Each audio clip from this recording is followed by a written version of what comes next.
Monday Nitro, July 14th, 1997. The location was Orlando, Florida. This is the night after Bash at the Beach. Hogan and Rodman had lost to Luger. Luger made Hogan tap out for the second time in less than a month. Hennig showed up as a mystery partner. Funny how they're building a challenger for the champion by having him win and repeatedly beat the champion. Who would have fucking thought? And by the way, wait, spoiler here, wait until the day comes that Lex Luger beats Hulk Hogan for the title. Yeah. After he has been built up so strong, beaten the man in non-title matches, and won all of his other matches. And then compare that today where everybody has to lose 1,000,000 times before they get a championship match, and have to have geeks explain to me that this is actually good booking. Meanwhile, nobody is over nowadays. That's very true. They cut to the ring, and Michael Buffer is there. He introduces the show, and then throws the show to the Nitro Girls, making their debut. Man, these Nitro girls. Yes. Well, first off, they were hot. But second off, it was like cool. Sure. It made the show seem cool. They didn't dance for too long. They didn't do too much. They were out there like an actual cheerleading squad from a legit sports team, even though Kimberly sucked and it wasn't the Dallas Cowboys cheerleaders or anything like that. But you know what? They tried. It's professional wrestling. They did try, Brian. They pretended like they were really good. And the show's fake. So what are we complaining about? Yeah, okay, you've got me there. I liked it. Your logic is sound, sir. So they talked about fake Sting from last night.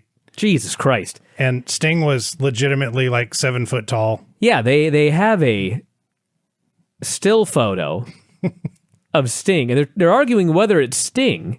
Yeah. And if not, who it might be. And meanwhile, they point out, well, he appears to be 7 fucking feet tall with long hair. Yeah. Wonder who this could be. And then they tell us, you'll have to buy the replay and make a decision for yourself. And I'm like, did one human being on the face of this earth buy the replay so that they could see the 7-foot Sting and try to figure out for themselves who it might be? They were pushing the replay of Bash at the Beach so hard. At one point, Bobby Heenan just says, hey, do you want to see it again?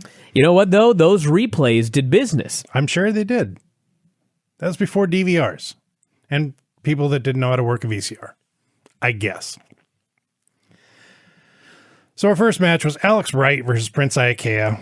Alex Wright did this inset promo. That was so awesome. Yeah? This guy would have fit right in on Raw today. He would have been a total mid-card geek, but you could transport him to 2016. He would have fit right in. I hate you right now. Why? Do you watch Raw? I hate Alex Wright. Yeah. Somebody explain his gimmick to me. Please. He's a German who thinks he's really hot, and he has a goofy dance, and you're supposed to hate him. It's like The Miz. No, it's not like The Miz. I shouldn't say, Miz is very entertaining. I just like to watch him wrestle. I don't like watching Alex Wright wrestle either. So my point stands, he'd fit right in 2016 in WWE. Him and The Miz would be a great tag team. How can you hate Alex Wright? It's easy. Well, hi, it's a great gimmick. It's no gimmick. Yeah, that's great. It's such a waste of space and money. Oh, wow. Please. Of all people to get on, you're getting on Alex Wright. And plus, I hate his work. Well, his work isn't great, but of all the people, have you not watched Johnny Grunge? I watched him tonight, and yeah, he sucks Prince too. Iaukea? That's my point. This is the first match. Prince Iaukea versus Alex Wright. And I'm sure it smashed Raw head-to-head. Wonder what this went up against. What was the halfway mark of Raw? No, this was the first match, Brian. I know, but I'm trying to think. What went on first? Nitro? Oh, I guess it was unopposed. Right. Okay, so who cares? Exactly. Point is, Alex Wright had a much higher ceiling than Prince Iaukea. Anyway, the match went about a minute, and Giant hit the ring and chokeslammed Prince Iaukea. I'm screaming at my television and going, no, the other guy. Wow, what a mark. Yeah. It's just Alex Wright. The funny thing is, the crowd popped huge when he starts destroying men. Gee, I wonder why. Right. Security runs down. Giant is chokeslamming men. That was all the luchadors. It unmasked La Parka. Yeah. You can see Sikosa's got unmasked, so he's the last guy. He's the guy that runs in late. Huh. A skinny guy with long hair. He gets chokeslammed from 10 feet in the air. One of the Villanos was there. Parka was there. Because some of these guys couldn't take a chokeslam. Dude, they're luchadors. They're used to rolling bumps. Not some giant chokeslam in their ass. Anyway, Giant then says he's had it with the NWO, especially Kevin Nash. He knows it was Nash that attacked him with the bat last night, and he wants a piece of him now. Instead, he got let off by security. Then we had Eddie Guerrero versus Chavo Guerrero. This is a result on Eddie walking out of Chavo last week in a tag match. I am told. I didn't see it. Chavo took offense early. He sent Eddie to the floor. He hit a huge dive. Back in, Chavo gets crotched, and Eddie immediately followed it up with a Rana. In a funny spot, Eddie bends over and tells Chavo to say hi to Grandma for him, and then punches Chavo in the face. Eddie Guerrero over the last year, personality-wise, there's a story that Eddie had no personality and was a vanilla midget until he came to WWE and hooked up with Vicky. This is incorrect. Eddie Guerrero was so awesome in this match by July of 1997. This man was oozing charisma in this match here. He didn't do the promos he did later, but there was nothing vanilla about Eddie Guerrero in this match. Chavo, on the other hand, Chavo needs to hook up with Vicky today. He's that vanilla. Anyway, Chavo ended up making a brief comeback. He hit a pair of suplexes. He went up top and missed a frog splash. Excuse me. Eddie got his knees up on the frog splash. And then he destroyed Chavo with a power bomb, hit a frog splash of his own, and made the pin. After the match, Eddie hit another frog splash until Hector Guerrero came out and made the save. In storyline, why is Hector in the building? That's a good point. Maybe he was just there seeing his family work. In Orlando? Do you know where he lives? Not Orlando. Okay. Texas? New Mexico? I don't know. It's just a quick hour plane ride. Where does Hector Guerrero live? Seriously? Tampa. I don't know if that's the same one. Honestly, that's what just came up. I just Googled that and it came up. Yeah, it's close, Brian. Well, that ain't Orlando. It's close. It's in the state, I've been told. El Paso is where he lives. I like your first answer. I realize that the resident says Tampa, but this is Wikipedia. It cannot be trusted. Then get off of the page then. Next up, we had Paige and Kimberly out. Kimberly looks amazing. She's wearing the outfit that she will be dancing in next. Paige said 6 months ago he had a match in Minneapolis, and after the show, he went out for a few beers. Said he ran into Kurt Hennig and realized they had a lot in common. Paige said he would have asked Sting for help last night, but Sting had already helped him out way too many times. Luger and the Giant were busy, so they were out. That left Hennig. But apparently Hennig isn't a stand-up guy, he says.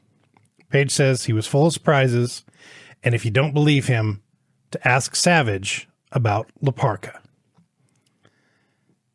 Good promo here about Kurt Hennig. Potato. No, that's an extra N. That'd be like potaton. It's incorrect. Fine. I will add that in the 90s, so many people hated Diamond Dallas Page. It was a great fucking promo. He really was. He was so good as a promo here. And it was also very clear, obviously with the benefit of hindsight, that he would eventually become a motivational speaker. Okay.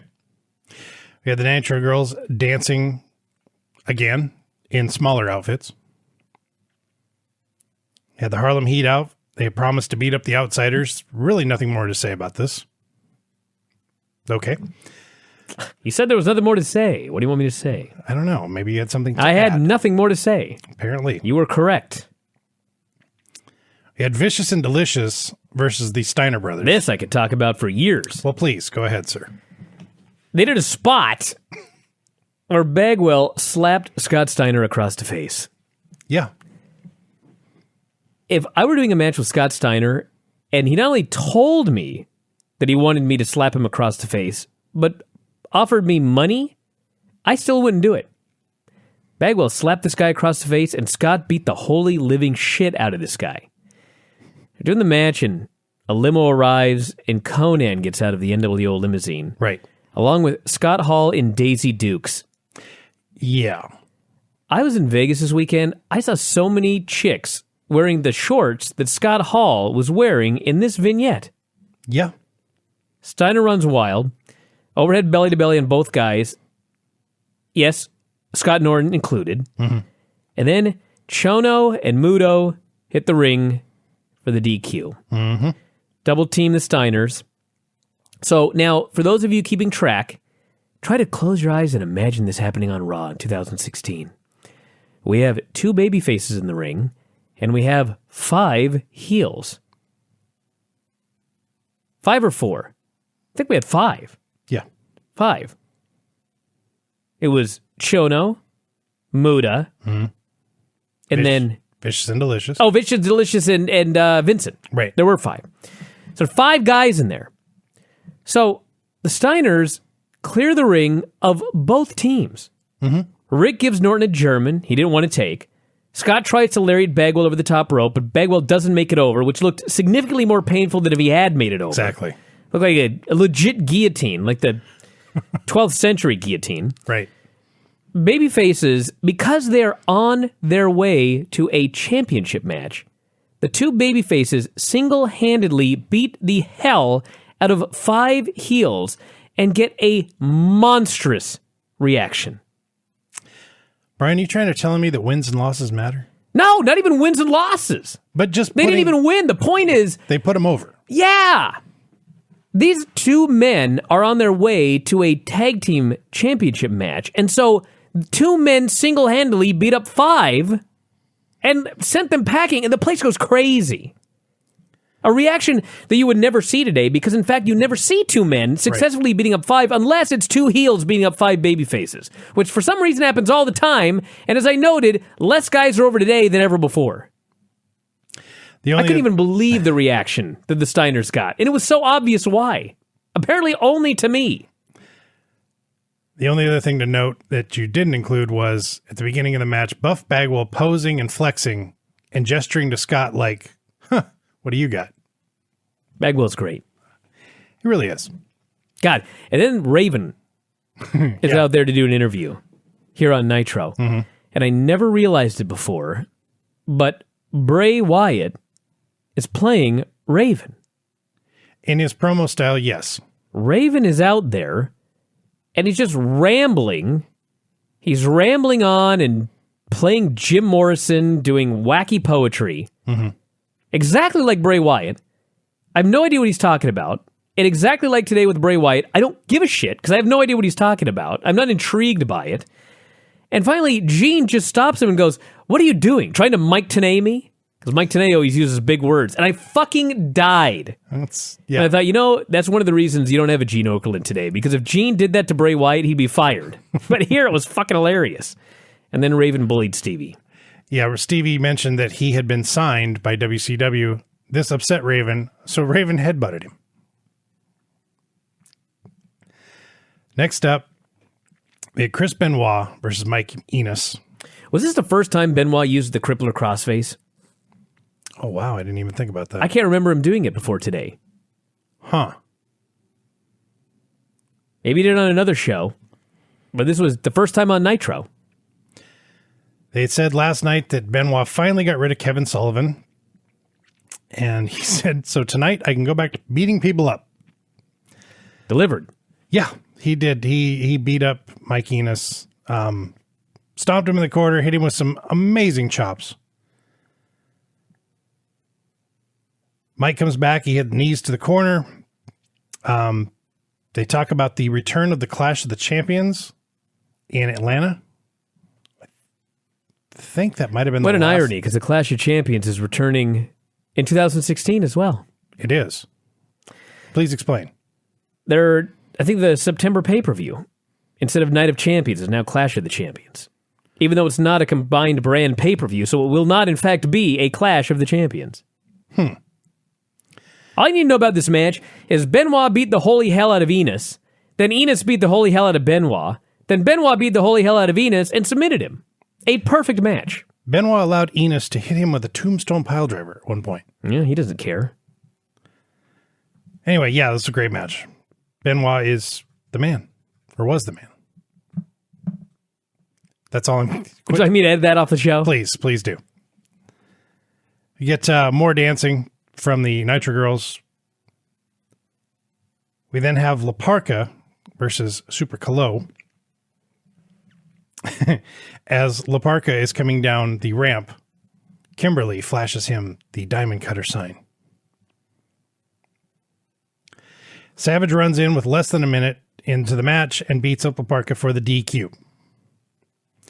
Of course, the real Diamond Dallas Page runs down, beats up Savage, Kurt Hennig. Is that better? Hennig? Yeah. Hennig. There's no N. Well, there's 2 N's. There's not 3 N's. I'm more confused. Hennig. Comes out and knocks out Page with a foreign object. Savage hits the elbow on Page. There's another one. The babyface is fighting the heel. Right. And it takes a second heel Right. to allow the first heel to beat up the babyface. It's not like the babyface started a fight and then lost a fair fight, which we see all the time today. Mm-hmm. And again, nobody's over.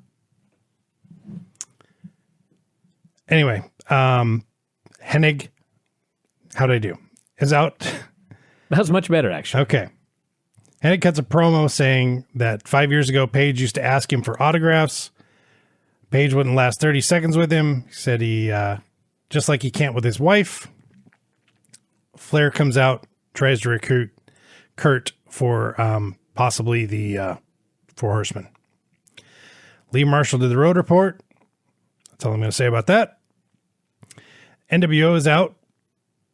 As they're walking to the ring, the announcers alert us that Nitro would be on Tuesday of next week.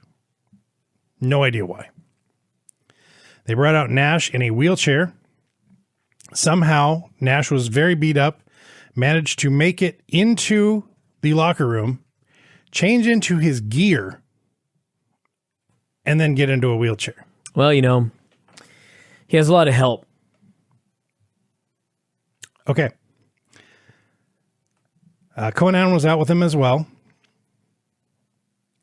Nash is appalled that people are accusing him of being Sting last night. He said he would never attack another combatant from behind. Nash stands up and tries to talk to Conan, but then immediately sits back down, holding his back. Conan opens up his shirt to reveal an NWO shirt, and then they slowly wheel Nash to the ring. By the way, they're now referring to Conan as K-Dog. Yeah, he's K-Dog. Yeah. Yeah. Okay. So that brings us to the match, Harlem Heat versus Six and Scott Hall. I love this match because Hall has always been way more giving than Nash in his matches. And boy, are there a few matches where Hall was more giving than in this match. Hall sold and sold and sold and sold and sold and sold and sold. And finally he hits an SOS slam. And I thought, finally the man has gotten the heat. And then he sold and sold and sold and sold and sold and sold and sold. Then he got another cutoff, and I'm like, okay, here we go. Heels are going to get the heat. And next thing you know, Hall sold and sold and sold and sold and sold. He sold more than Ric Flair sold for 95% of his opponents during his career. And finally, the ref is distracted. Nash leaps out of his wheelchair and waffles Booker T, leading to Hall hitting the edge. The absolute heat for Nash jumping out of the wheelchair was insane. People were throwing shit in fury at this man for faking an injury, jumping out of the wheelchair, and fucking over the babyfaces who were so clearly going to win the match. Right. Because they had dominated 99% of it. Yeah. So I will remind everyone of this the next time somebody on Twitter tells me that The Miz gets legit heat before I block them. I couldn't believe how mad the fans were. Yeah. And the funniest thing was, it was so patently obvious what was going to happen. Like, everybody had to know that Nash was faking his injury. But when he actually jumped out of the wheelchair and waffled the guy leading to the finish, people were leaping up and down, and they were so mad. Well, they were in Florida. It was awesome. When Harlem Heat gave their interview earlier in the show, they announced that this was going to be a street fight. The announcers at the beginning of this match also said it was going to be a street fight. There was nothing street fight about this match at all. Somebody didn't tell the wrestlers. Well, the street was K-Dog was out there. I see. Patrolling them streets. That's good as excuse as any. This led us to the Great Muta and Chono, versus Public Enemy. If you denigrate this match, Craig, I will come over that desk. This was the best, hideous match I have seen in I don't even know how long. When Masahiro Chono gave Rocco Rock a Yakuza kick in the aisle and then waved his hands in the air like he did not care. Fucking died. And swiveled his hips at the same time. And then they do a double hot tag where Muta and Johnny Grunge both get the hot tag at the same time, and they both enter the ring. Grunge, of course, is the babyface. Kinda. Muta does not give a shit. He runs wild on Grunge, gives him nothing, beats the shit out of him during what is supposed to be Grunge's hot tag. So then Rocco gets a hot tag, and he does everybody's favorite horrible hot tag, where instead of standing in the middle of the ring and having everybody run at you and then bounce off your fist, he just starts running all over the place. Yep. And he's running to his left, he's running to his right, he punches Chono, takes a bump right in the fucking corner, in the hardest part of the ring, which no one knew back then. Sure. And then finally Muta blows the mist at Grunge, Chono Yakuza kicks his head off and pins him. I love this match. It was fucking terrible. But Johnny Grunge and Rocco Rock versus the Great Muta and Masahiro Chono. Cheeseburger on Twitter is asking me where he can see this match. At one point, Rocco Rock went for a moonsault press. It didn't work. I don't know how. I really think Chono saved his life because he didn't get all the way over. Disaster was impending. But averted. Yes, and Vincent helped out with the distraction. Muta blew the green mist, blah, blah, blah, blah, blah. You already said that. So, yeah, a match, as Vinny would say. Then had the main event, the U.S. title, Ric Flair versus Jeff Jarrett. Jarrett has Deborah with him for whatever reason. Well, it was at the pay-per-view the night before. She turned on Mongo. She turned on her husband. She turned on her husband. Now, I'll explain this to you, Craig, because let me explain what happened in this match. Okay. Flair sold and sold and sold and sold and sold and sold and sold and sold and sold. I've heard this somewhere before. He played Scott Hall. Then he makes an amazing fiery comeback. The place is going crazy. He's lighting up Jarrett with chops. Chops the hell out of him. He thrusts his hips at Deborah. He dances. The place goes even more crazy. And as he's doing this amazing comeback, they cut to Deborah outside the ring. Yeah. In the middle of the match, unmiked, screaming into a camera about why she did what she did.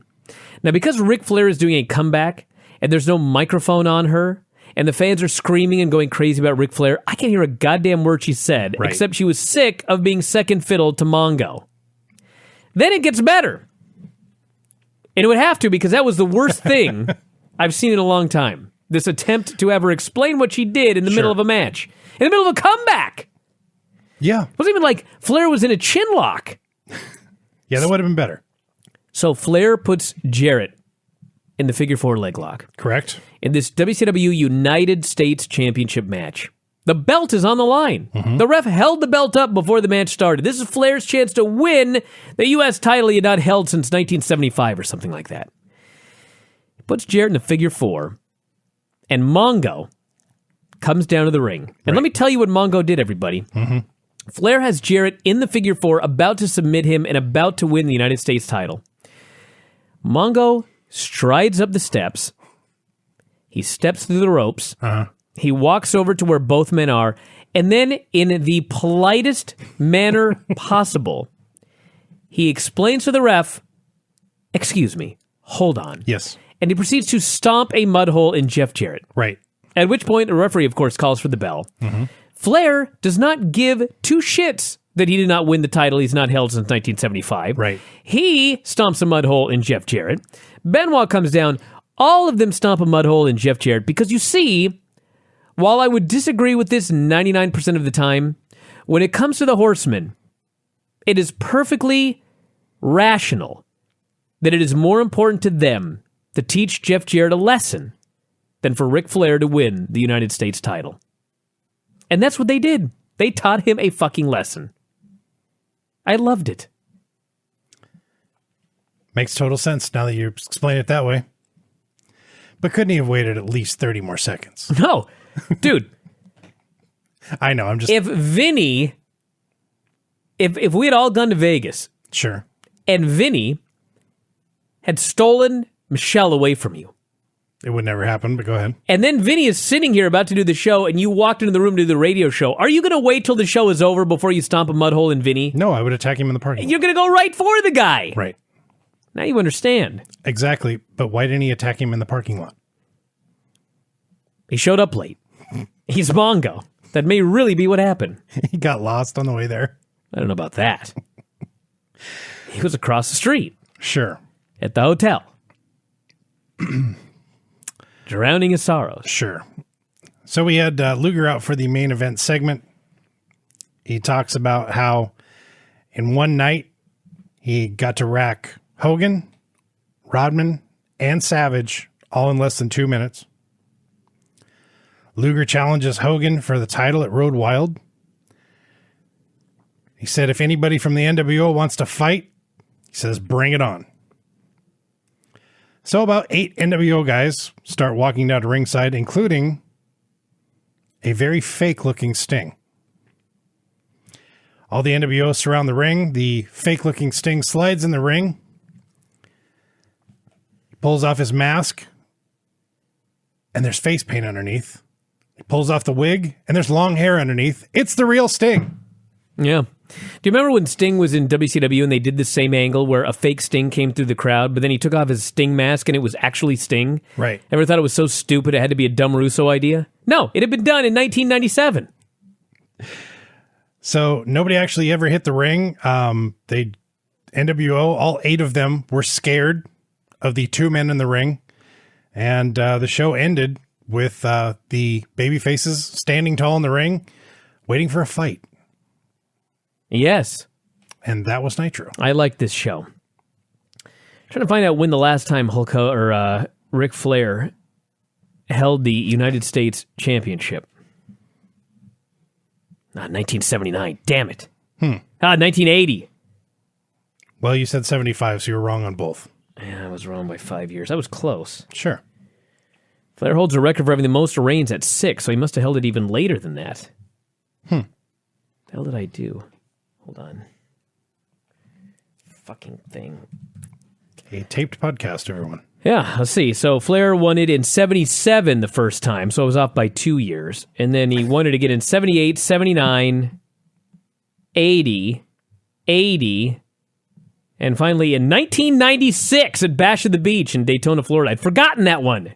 But then it was vacated later because he had shoulder surgery. Well, there you go. There's your history for today, everybody. Sure.